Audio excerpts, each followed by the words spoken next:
So, it's summer, and I took a week off from Political FUBAR, which is what you're watching, Political FUBAR.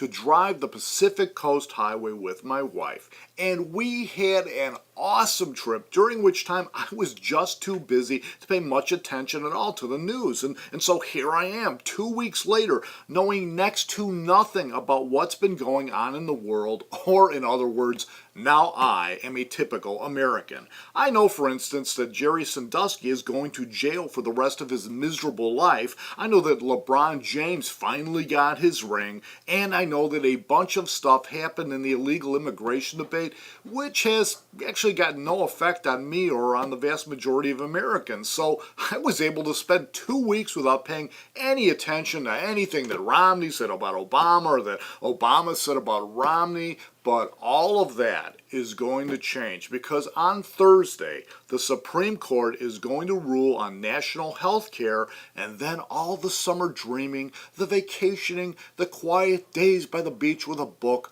are all going to come to an end, and this country is going to wake up to the consequences of this election. All three branches of government are going to be dragged into a cesspool by this decision because it is hard to imagine a scenario in which the Supreme Court does something which doesn't completely inflame this debate, either by striking down Obamacare or radically changing it. It's going to be Bush versus Gore all over again, but on steroids, unless the court does the one and only thing possible for it to retain its respect and level of approval with the American people by reaching a unanimous and unifying opinion. I mean, 5-4 isn't going to cut it this time.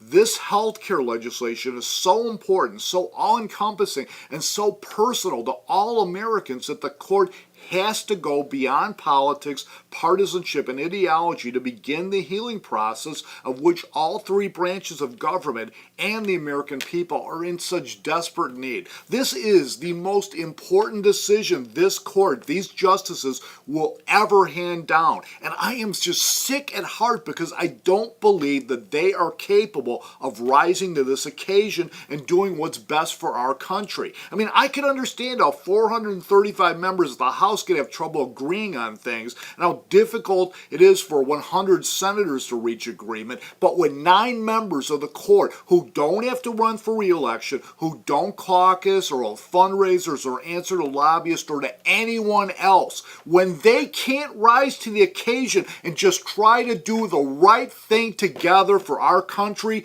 then we are really fucked up beyond all recognition. See you next Thursday.